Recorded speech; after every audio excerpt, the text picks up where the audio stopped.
Bonjour à tous, la question elle est connue. Comment est-ce possible d'être le meilleur et pourtant être humble lorsqu'on est très très bon avec plein de qualités?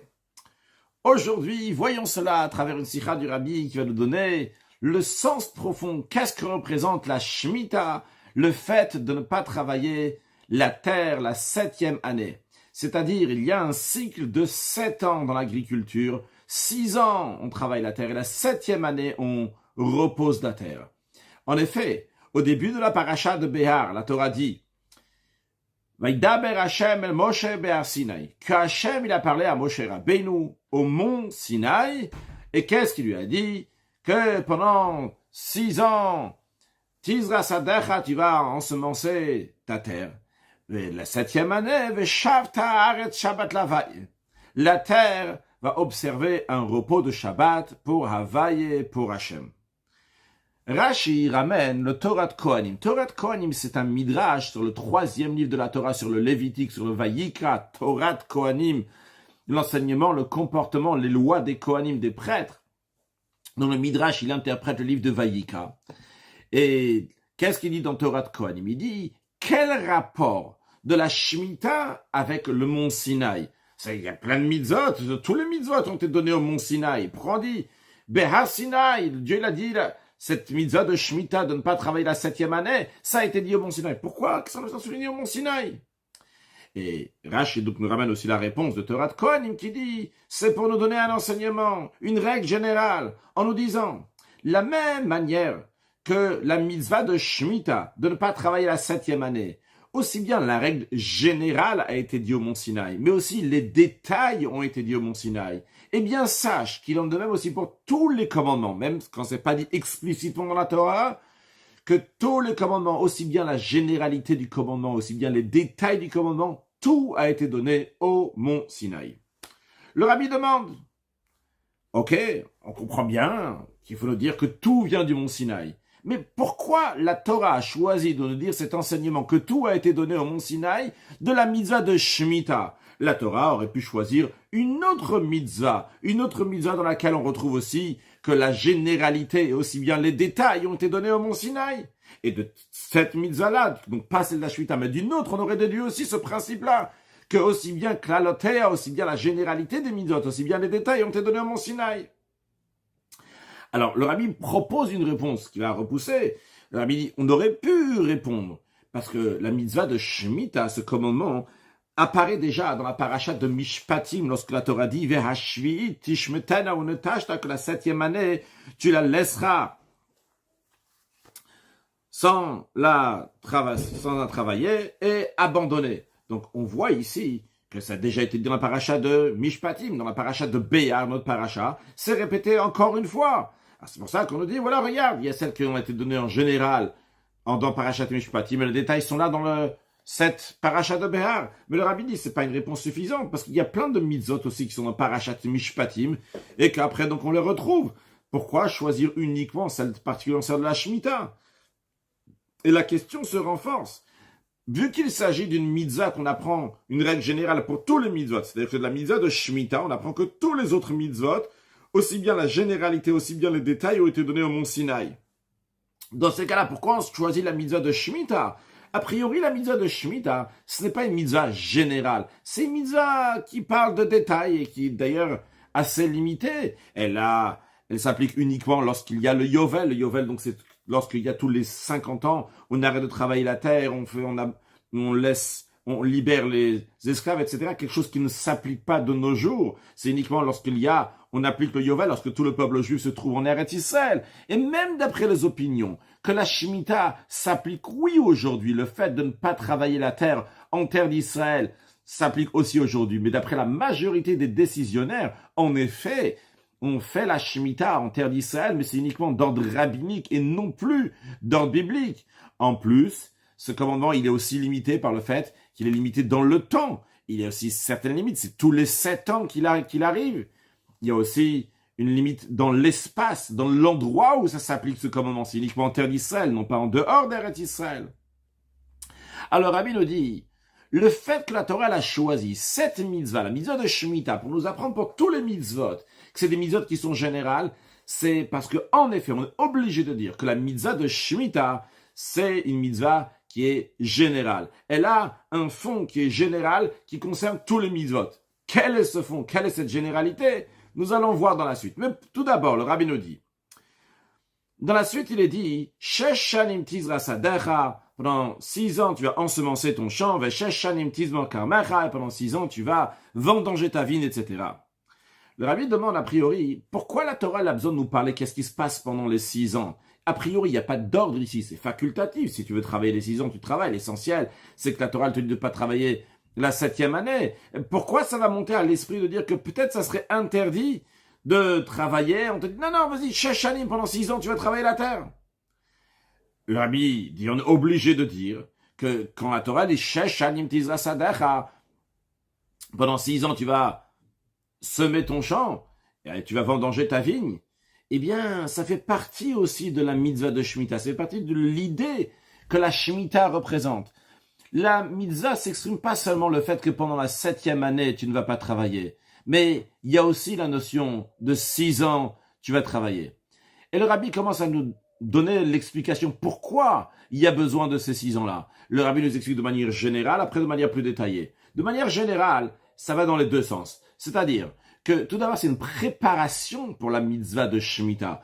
Si tu veux accomplir bien la mitzvah de la 7e année, Shabbaton, tu ne vas pas travailler pendant la 7e année, il faut d'abord Shesh Shanim Tizra, il faut d'abord semer ton champ pendant 6 ans. On verra pourquoi dans un instant. Ça, en tout cas, c'est dans un sens. 6 ans pour arriver à la 7e année. Ça va aussi dans l'autre sens. La 7e année, tu ne travailles pas pour arriver aux 6 ans. C'est-à-dire que le but de la Shemitah, le but de ne pas travailler la 7e année, c'est pour qu'après, tu vas semer ton champ pendant 6 ans. Qu'est-ce que cela veut dire? Qu'est-ce que cela veut dire? Ce qu'on vient de dire, que d'un côté, les 6 ans sont là pour préparer la 7e année, que la 7e année sont là pour préparer les 6 ans. Voyons d'abord qu'est-ce que représente l'idée de la Shemitah en général. Dans le sens simple des choses, la Torah ne te dit pas travailler la terre. Satra lo tizra, vecha mecha lo tizmor, ton champ, tu ne vas pas semer, ta vigne, tu ne vas pas vendanger. Tu t'arrêtes de travailler de tout ce qui est lié avec la terre qui donne le pain sur lequel l'homme y vit. Et comme là dans la paracha écrit, si là on va se dire, mais qu'est-ce qu'on va manger? Eh bien la Torah dit, t'inquiète pas, je vais ordonner ma bénédiction, il y aura ma bénédiction, la terre va faire, elle va faire la récolte, l'ishlosh hashanim, pour les 3 ans, pour la 6e année, pour la 7e année et pour la 8e année. C'est-à-dire la partie de la 6e année, la 2e partie, donc on mange la nouvelle récolte, et la 8e année jusqu'à qu'on a la nouvelle récolte. Donc, t'inquiète pas, il y aura de la récolte pour les 3 ans. Mais en tous les cas, qu'est-ce qu'un homme doit faire ici? Qu'est-ce qu'on est en train de dire? C'est quoi le sens profond? On est en train de dire, écoute, tous les 7 ans, tu vas te séparer des besoins matériels. Tu ne vas pas être en contact avec les travaux de la terre qui sont liés avec le pain duquel l'homme vit. Tu vas avoir une confiance totale en Dieu, que Dieu va te donner ta parnassa, il va te donner de quoi gagner ta vie, quelque chose qui est tout à fait surnaturel. Mais, le rabbi nous dit, ce comportement-là que la 7e année, tu te déconnectes de la matière, tu te mets entre les mains de Dieu, ce n'est pas quelque chose qu'on te dit pendant toujours, constamment, tu dois arrêter de travailler, ne pas avoir à faire avec la matière. Non, la majorité du temps, en quantité, donc pendant 6 ans, l'homme, le juif, est oui en contact avec les sujets du monde. Et il doit être en contact avec les sujets du monde pour faire ce qu'on appelle la avodata birurim, le travail de borer, de trier le bien qui se trouve dans le mal, la lumière divine qui se trouve dans la matière. Le juif donc doit travailler avec ce monde. C'est d'ailleurs l'idée que ce monde-là a été créé par le nom de Elohim. Dieu a plusieurs noms. Et Bereshit bara Elohim, c'est le nom de Elohim qui a créé ce monde. Elohim, Aleph, Lamed, He, Yud, Mem, c'est la valeur numérique de 86. En effet, chaque lettre dans la Torah représente une valeur numérique. Le Aleph, c'est 1, le Lamed, c'est 30, le He, c'est 5, le Yud, c'est 10, et le Mem, c'est 40, ce qui nous fait la valeur numérique 86. Et c'est la même valeur numérique que Ha-Teva, la nature. He, 5, Tet, 9, Vet, 2, Aïn, 70. Ça fait 86. L'homme doit avoir affaire avec la nature, que Dieu a créé ce monde, le Elohim a créé ce monde dans la nature. Mais le juif doit avoir affaire avec le monde dans la majorité du temps. Mais comment avoir affaire avec ce monde-là? Basé sur ce que la Torah, elle dit.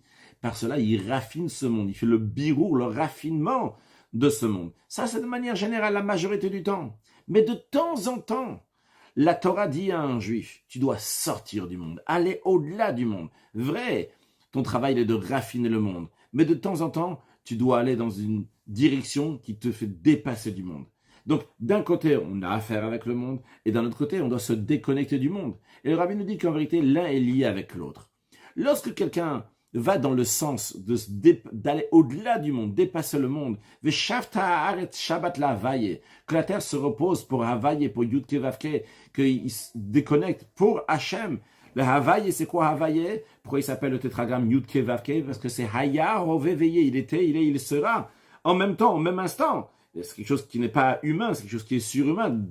L'instant maintenant, celui d'avant et celui d'après, c'est différent chez nous. Chez Yudke Vavke, Shakadosh Baruch, c'est au-delà du temps. Donc, de temps en temps, la 7e année, tu te déconnectes. Shabbat la vaille est encore plus haut que le nom de Elohim. Elohim, on a dit, c'est Hateva, c'est la nature. Eh bien, lorsque un juif, il se déconnecte, et bien par cela, il peut faire que tout son lien avec le monde va être basé sur la Torah. Et maintenant, revenons sur les 2 points que nous avons vus. On a dit que le juif doit travailler pendant 6 ans pour arriver à la 7e année. C'est-à-dire que 6 ans sont une préparation pour la 7e année. Eh bien oui, lorsque la Torah nous dit Tizra Sadecha, que pendant 6 ans tu vas semer ton champ, qu'est-ce que ça veut Tizra Sadecha? La Torah te dit de semer. La Torah te dit de semer basé sur les règles de la Torah. Par exemple, ne pas faire les kilaïm. Les kilaïm, c'est l'interdiction de mélanger des graines ensemble lorsqu'on va les planter. C'est-à-dire que la personne est en train de travailler, de servir Dieu comme la Torah, elle le demande. Eh bien, si quelqu'un il sert Dieu comme il faut pendant ces 6 ans-là, c'est une préparation pour qu'il puisse arriver en effet au Bashan Hashvit, pour pouvoir se déconnecter de la terre quand ça arrive la 7e année. Si pendant les 6 ans, il a servi à Kadosh Baruch Hu comme il fallait, eh bien il aura la capacité de dépasser le monde, de ne pas se mettre dans sa tête, ah, mais qu'est-ce que je vais faire maintenant? Il y a la nature, il y a le monde, je ne peux pas dépasser, je ne peux pas arrêter de travailler pendant 1 an. Il pourra le faire, pourquoi? Parce que les 6 ans qu'il a travaillé, c'était aussi parce que Dieu il a demandé de travailler. Donc, lorsque les 6 ans ils sont comme il faut, tu peux arriver à la 7e année. Quand les 6 ans, tu as fait le birour de Shem Elohim, tu as raffiné le monde qui est donc lié avec Elohim, bien par cela, tu peux arriver après la 7e année. Ce délai qui te dépasse. D'un autre côté, le rabbi nous dit ça va dans les 2 sens. D'un autre côté, comment est-ce possible de pouvoir raffiner le monde? C'est uniquement si, de temps en temps, le juif, il s'élève au-dessus du monde, que son niveau de service de Dieu va dépasser le monde. À ce moment-là, même quand il va revenir dans le monde, non seulement qu'il ne va pas se faire entraîner par le monde, mais au contraire, c'est lui qui va faire de ce monde-là, qui va devenir un réceptacle pour Dieu. Donc, le fait qu'on se dépasse, qu'on arrive dans la 7e année, eh bien, c'est ça qui nous donne après la force. Pendant tes 6 ans, tu es dans la matière, tu peux toujours servir à Kadosh Baruch Hu. Dans l'esprit de ce qui est écrit, dans le Etz Chaim, Kuntras Etz Achaim, un fascicule qui a été donné par le Rabbi Rachab, le 5e Rabbi de Chabad, aux élèves de la Yeshiva Tomchet Tvimim. Là-bas, il explique la notion de Yichuda Ila, Yichuda Tata, donc 2 notions dans l'union de Dieu. Et évidemment que Yichuda Ilaha, l'union supérieure est plus haut que l'union inférieure, mais il dit que pour bien avoir la notion de l'union inférieure, pour cela, il faut vraiment un sentiment dans l'Yichuda Ila. Donc, si on veut faire comme il faut, Yichuda Tata, c'est inférieur, ça représente dans l'image ce que le rabbi dit ici, c'est les 6 ans. Mais si tes 6 ans, tu veux qu'ils soient comme il faut, eh bien, tu dois être connecté à Yichuda Ila, entre guillemets, donc à la 7e année, une année donc qui dépasse le monde. Et ça, c'est le 2e détail. On est en train de te dire ici, c'est le but. Le but n'est pas la 7e année, le but c'est les 6 ans. Quand tu vas avoir ce Shabbat-là, cette année sabbatique, eh bien, par cela, tu pourras faire le birou, le raffinement du monde. Mais pour le faire, tu as besoin de déconnecter. Et par cela, après, tu peux repartir dans le monde et raffiner ce monde. Le rabbi nous dit que cette idée-là que nous venons de voir en ce qui concerne les 6 ans et la 7e année, on la retrouve aussi dans les 6 jours de la semaine et le 7e jour de la semaine qui est le Shabbat. Dans les 6 jours de la semaine, il y a le travail de Beirurim, des birour, le travail de raffinement de ce monde-là. Comme la Torah dit, Shechet Yamim Tavot, pendant 6 jours, tu vas travailler. Mais quand ça arrive Shabbat, on dit, ça y est, c'est fini maintenant. On dit Shabbat, borer, c'est interdit. C'est interdit de trier pendant Shabbat. Parmi les 39 travaux, il y a l'interdiction de trier. Mais on nous dit ici que cette interdiction de trier pendant Shabbat, qui fait partie des 39 travaux, c'est uniquement pendant Shabbat, et pendant les 6 jours de la semaine, il y a oui le commandement de trier le mal du bien, de faire un raffinement dans ce monde-là. Et c'est la raison pour laquelle que Shabbat, quand on est déconnecté de tout, il y a écrit Vayechal Elohim. Littéralement, ça veut dire que Elohim, Dieu a fini. Mais dans le sens profond, ça veut dire que quand ça arrive Shabbat, il n'y a plus de Elohim maintenant. C'est plus un niveau qui est lié avec le monde. Tout le voile, Elohim qui représente le voile qu'il y a dans le monde, s'arrête, c'est fini. Maintenant, il y a le Havaï et le Shabbat, il est pour qui? Il est pour Yudke Vavke. C'est un niveau de divinité qui dépasse le monde, qui est au-delà de la nature. Et ces deux sujets-là, des 6 jours de la semaine et le Shabbat, dépendent l'un de l'autre, de la même manière qu'on a vu pour la Shemitah, la 7e année. La 7e année, c'est quand tu as les 6 jours comme il faut, tu arrives à la 7e année. Et le 7e jour, c'est lui qui, 7e année, c'est elle qui t'aide pour les 6 ans. De la même manière aussi, lorsque quelqu'un fait ce qu'il faut, donc pendant le Shabbat, eh bien, il a la force aussi pour arriver dans les 6 jours de la semaine, raffiner le monde. Le Rabbi nous dit en vérité, le Shabbat, dans un certain sens, c'est même encore plus haut que la Shemitah, est encore plus haut même que le Shabbat. Shabbat, c'est interdit de faire des choses qui sont profanes. Juste un instant, s'il vous plaît.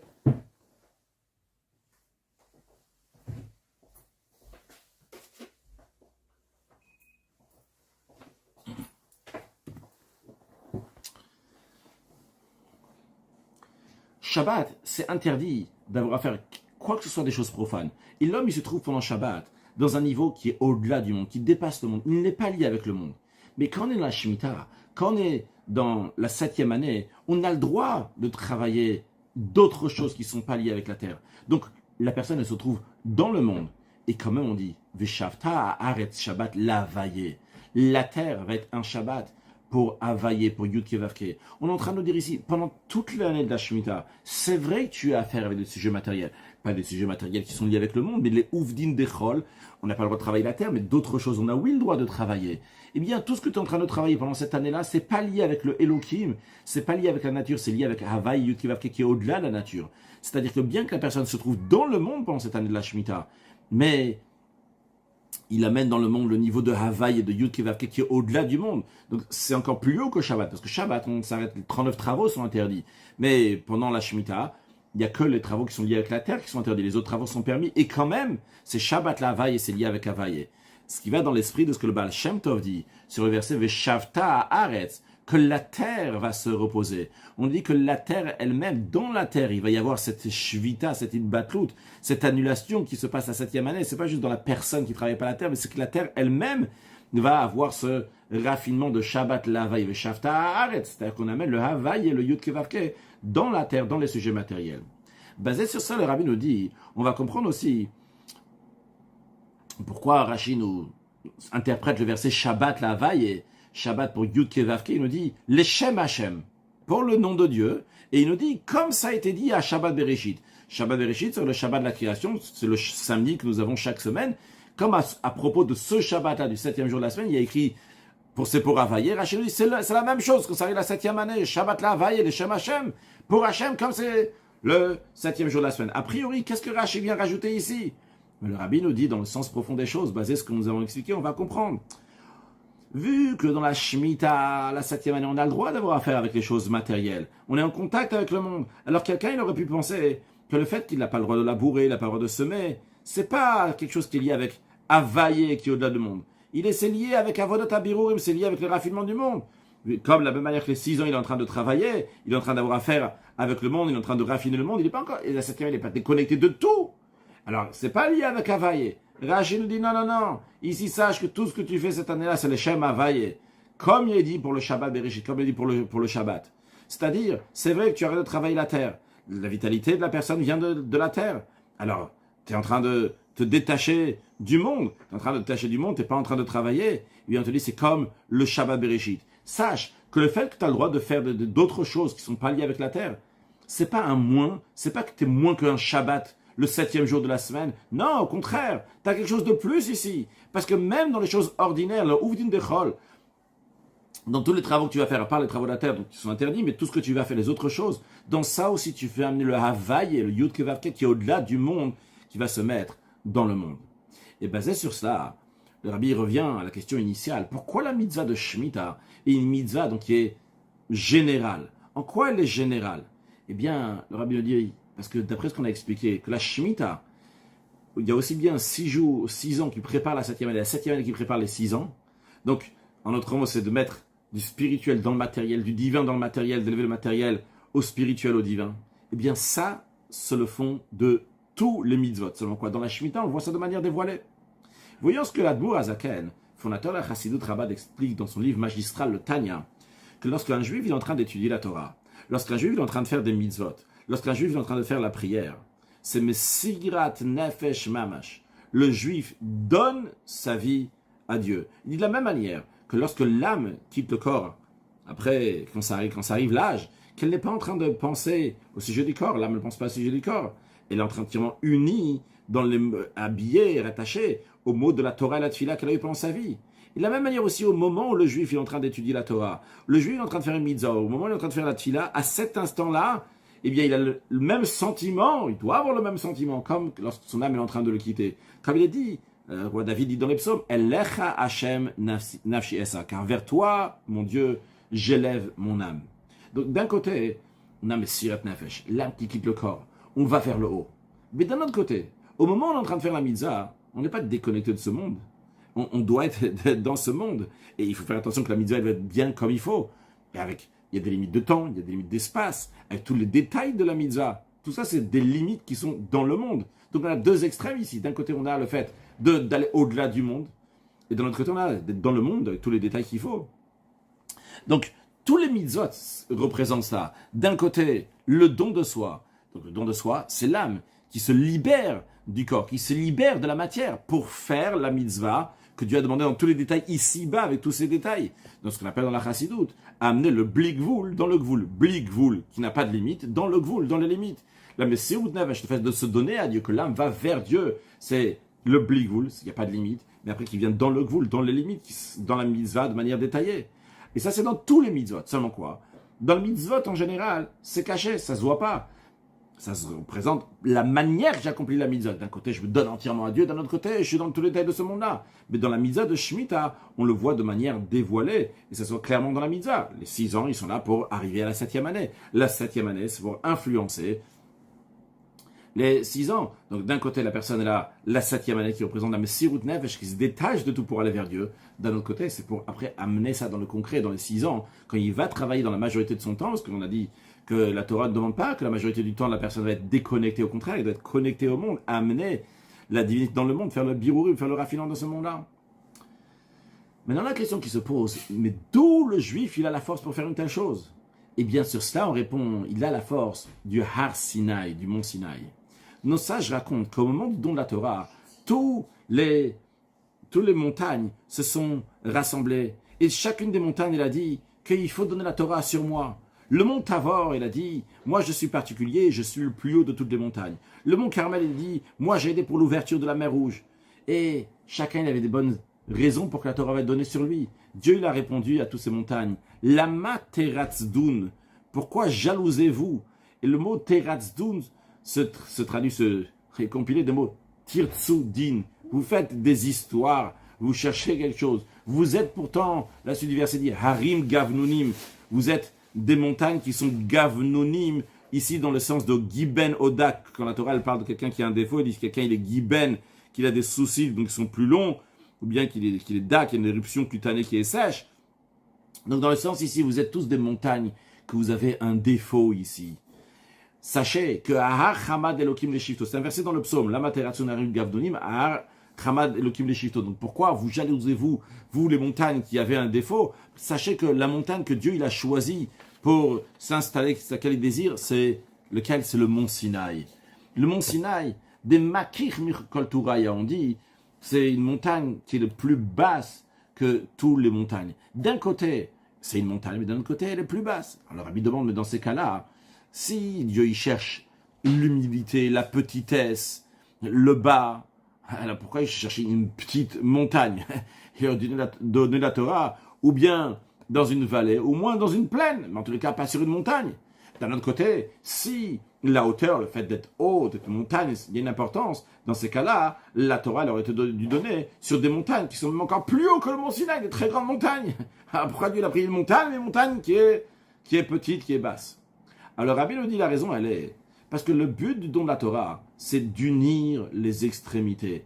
Qu'il va y avoir du matériel. Et de ce matériel même, on va en faire la divinité. En effet, on prend quelque chose qui est bas, et on en fait quelque chose qui est haut. Et ça, c'est l'idée du mont Sinaï. Que d'un côté, c'est un mont. Il y a quelque chose ici qui monte sur une grandeur. Mais d'un autre côté, en même temps qu'il y a une grandeur ici, en même temps, on nous dit, il y a une petitesse. La petitesse, c'est la petitesse qu'il y a dans ce monde-là, mais qui devient grande quand on l'attache à la divinité. Et de ça, la Torah est donnée au mont Sinaï, on donne la force au peuple juif de faire la mitzvah de Shemitah. Cette mitzvah-là, donc on a dit, c'est une mitzvah qui est générale de tous les mitzvot. C'est quoi la généralité de tous les mitzvot? De prendre la matière et d'en faire la divinité. De faire une dira loïd barer betartonim, de faire une demeure à Dieu qui est très très haut, ou betartonim dans ce monde qui est ici-bas. Donc, le Rabbi nous a dit d'où on a la force pour faire la mitzvah de Shemitah du Har Sinaï. Donc, quel est le lien? Donc, premièrement, le Rabbi nous a expliqué pourquoi la mitzvah de Shemitah, c'est une mitzvah qui est générale, parce qu'elle exprime la généralité des mitzvot, de prendre le matériel et de l'amener au spirituel, de l'amener au divin, d'amener la divinité et de l'amener dans le matériel. Ça s'exprime clairement dans la mitzvah de Shemitah. Pendant 6 ans, on travaille. Après la 7e année, c'est Shabbat. Et de ce Shabbat-là, on a la force après pour amener la divinité dans les 6 ans. Ça, c'est un point. Un deuxième point, d'où le juif, il a la force pour pouvoir faire la Shemitah. On a compris que Shemitah, c'est une mitzvah générale. Mais d'où il a la force? Behar Sinaï, du mont Sinaï. Parce que le Har Sinaï représente donc justement, d'un côté, c'est une montagne. D'un autre côté, c'est Sinaï, c'est petit. Donc, on ne te dit pas ici qu'il ne doit pas avoir de montagne. Il faut qu'il y ait une montagne. Mais en même temps qu'il y a cette montagne-là, eh bien, il y a cette petitesse. La petitesse, c'est quoi? C'est des choses qui sont ici-bas. Et cette montagne-là qui représente la divinité. Basé sur ça, le Rabbi nous explique encore un point. Souvent, on retrouve l'expression dans les paroles de nos sages, mi-Sinaï, c'est du Sinaï. Par exemple, dans les Pirkei Avot, on dit Moshe Kibel Torah mi-Sinaï, que Moshe il a reçu la Torah du mont Sinaï.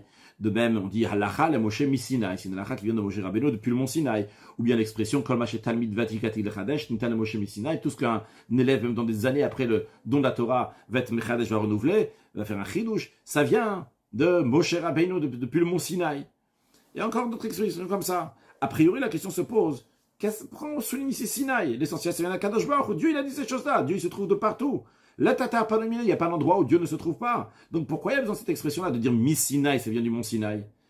Alors Rabbi nous dit, basé sur ce qu'on a expliqué, on va comprendre. Parce que le but le but de la Torah, c'est pour rattacher le paradoxe de choses qui sont contradictoires. D'un côté, le Har, la montagne, d'un côté, le Makir, qui est petit. C'est de faire dans Tartonim, dans le bas, qui est petit, d'amener dire à l'Oïd Barer, de faire une demeure à Dieu, qui est très très grand la montagne. Et d'ailleurs, ça c'est la particularité, la supériorité du don de la Torah, pas seulement par rapport au commandement que les patriarches, Avraham, Yitzhak et Yaakov, ont fait avant que la Torah ait été donnée. Parce que lorsque eux, ils ont fait la Torah, ils étaient ils n'avaient pas reçu l'ordre de faire la Torah. Et donc nous, on a reçu l'ordre de faire la Torah. Donc le fait qu'on a reçu l'ordre, il y a un plus. Mais le don de la Torah, c'est pas seulement ça. C'est pas seulement par rapport aux mitzvot, au commandement que les patriarches ont eu, mais même par rapport au commandement que nous avons reçu avant le don de la Torah, dans l'endroit qui s'appelle Mara, entre la sortie d'Égypte et le don de la Torah, on a reçu des mitzvot. Mais la supériorité de nos mitzvot est même supérieure à ces mitzvot-là. C'est-à-dire, bien que les mitzvot à Mara, qui étaient avant le don de la Torah, on a reçu l'ordre de les faire, mais quand même, il y avait quelque chose qui n'était pas encore là, qui s'est rajouté au don de la Torah, qui est quelque chose de fondamental. Il est écrit dans le Midrash qu'avant le don de la Torah, il y avait un décret que le ciel et la terre ne peuvent pas se rattacher l'un avec l'autre. Dans l'expression du Midrash, Hashamayim, Shamayim la Hashem, Va'aretz Santaliv Adam, que le ciel appartient à Dieu et la terre a été donnée aux êtres humains. Et au moment du don de la Torah, Dieu il a annulé ce décret. Sur le plan spirituel, c'est-à-dire que le spirituel et le matériel ne pouvaient pas se connecter.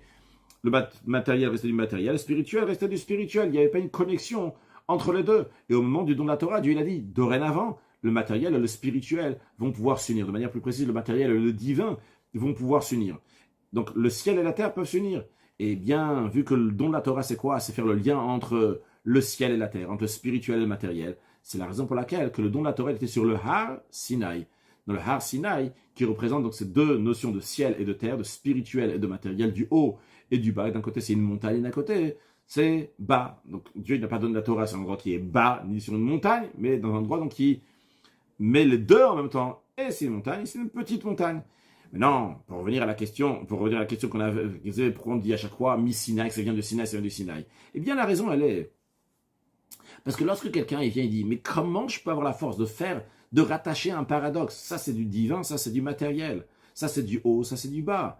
Comment on peut coller les deux choses en même temps? On dit à ce juif-là, mi Sinaï, tu as la force du mont Sinaï. Si, déjà le minéral, que le minéral c'est le plus bas des règnes. Il y a le minéral, le végétal, l'animal, l'être humain c'est le plus haut, le minéral c'est le plus bas. Alors, si, déjà dans le mont qui est le plus bas, Akadosh Baruch Hu, il a donné la force de pouvoir réunir ce paradoxe-là, des choses qui sont contradictoires, à plus forte raison dans l'être humain qui est plus haut donc de tous les règnes, le minéral, végétal, animal, être humain. Alors c'est sûr que toi, en tant qu'être humain, tu as la force aussi de relier ce paradoxe-là. Et tu as la force de faire une diralo, de faire une demeure à Dieu qui est très très haut, bas tartonim ici bas, que le tartonim, le bas, va devenir une demeure pour Akadosh Baruch Hu.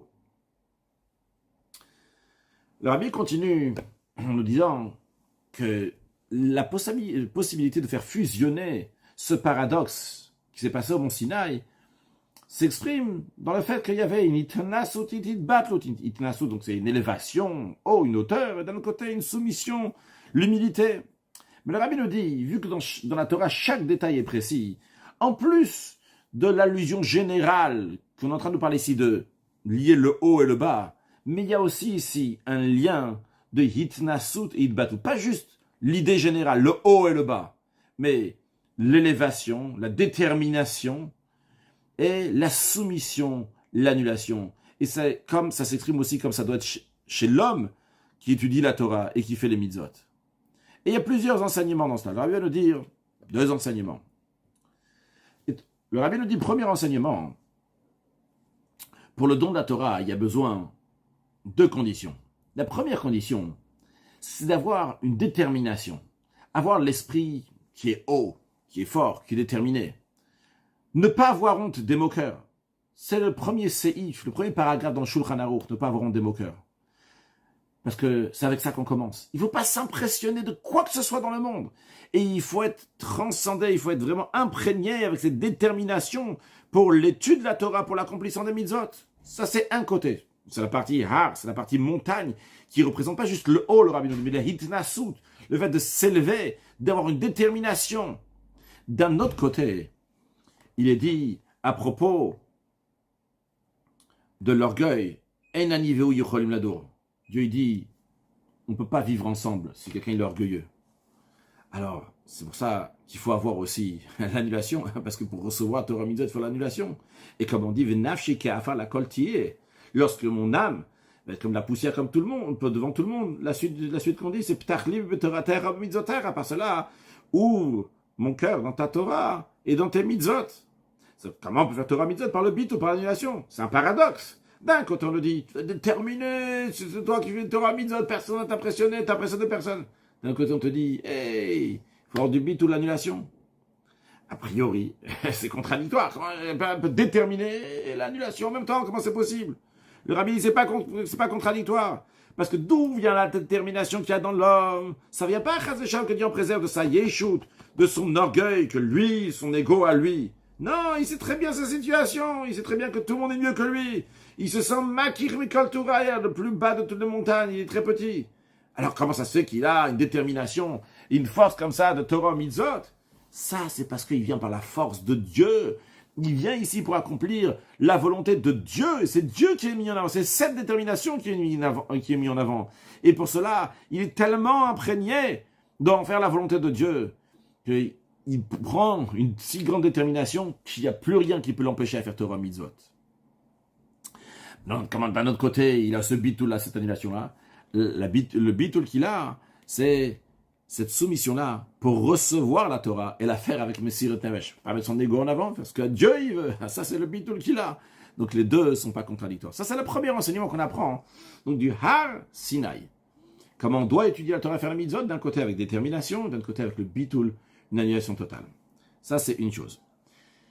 Une deuxième chose, le rabbi nous dit, de manière plus profonde, le fait qu'il y a d'autres montagnes qui sont venues, ils ont dit à Dieu, on aimerait que la Torah soit donnée sur notre montagne.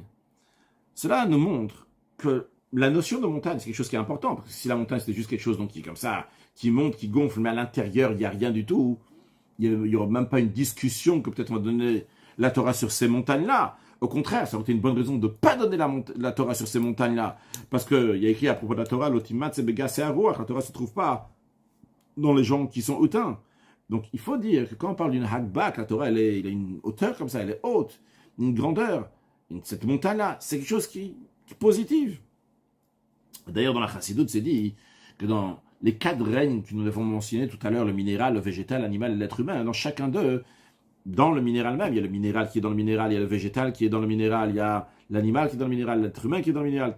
Chaque partie comme ça. Et en ce qui concerne donc le minéral, qu'est-ce qui représente dans la montagne qui est un minéral, qu'est-ce qui représente le végétal qui est dans le minéral, c'est le fait qu'il y a une montagne qui représente sur une certaine grandeur. Donc il y a ici quelque chose dans le minéral même, il y a une hauteur ici, il y a une particularité dans une montagne.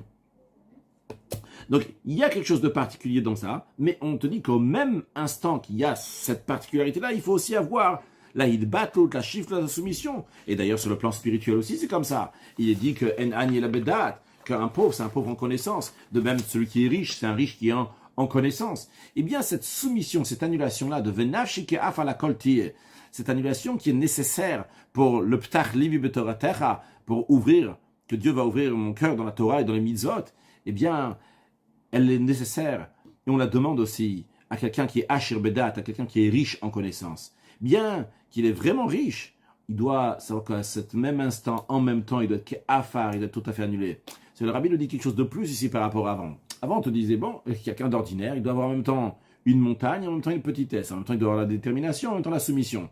Et ici, le rabbi nous dit, ben, lorsque quelqu'un, il est vraiment une montagne, il a de quoi dire, voilà, j'ai cette qualité, telle et telle qualité. Et bien quand même, on te dit, à cet même instant-là, il doit avoir aussi cette soumission, cette annulation à Kadosh Baruch Hu.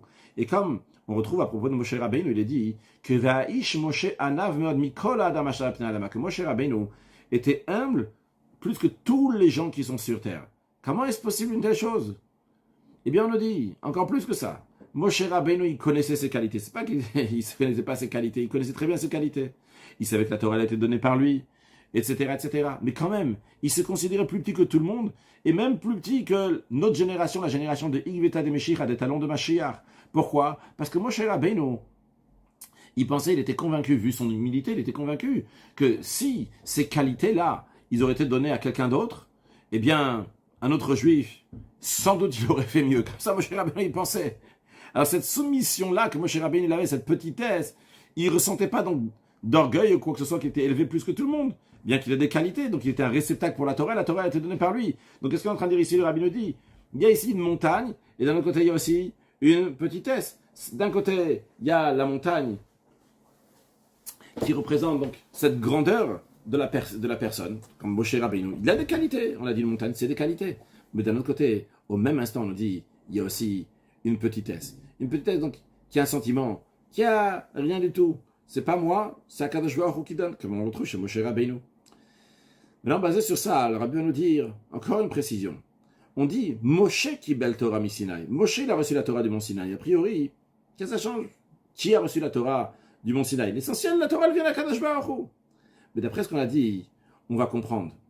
L'enseignement, quand on dit que Moshe, il a reçu la Torah, c'est dans le même esprit qu'on dit que la Torah, elle vient du Sinaï.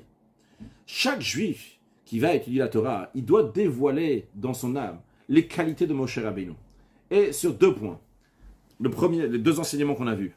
Le premier, qui d'avoir d'un côté une détermination, ou d'un autre côté une annulation en même temps. Comme il est dit, Vayihi Bishurun Melech.